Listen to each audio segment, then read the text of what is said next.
नमस्कार दर्शक बंधु, आज आम पहुँचीचु जाजपुर जिला अमियझरी। प्रियरंजन राउत जड़े आमर चाषी भाई देखु सी गछ छाई तले सबू बेड पकई छतु बेड मासरे पाखापाखि 30 ରୁ 50 हजार टका इनकम करुँचे।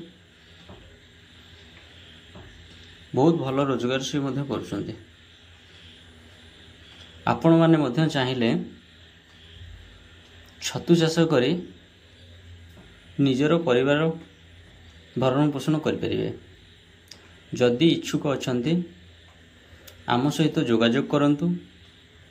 आमे आपण को ट्रेनिंग माध्यम सबु प्रकार सहयोग करूँ।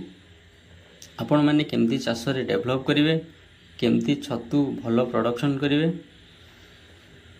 जहाँ भी सरकारी स्कीम केमती पाई परिवे यार सठिक उपाय आमे आपण को बुझाई पारिबु। शेष रे आम चैनल को समस्त सब्सक्राइब करंतु। नमस्कार।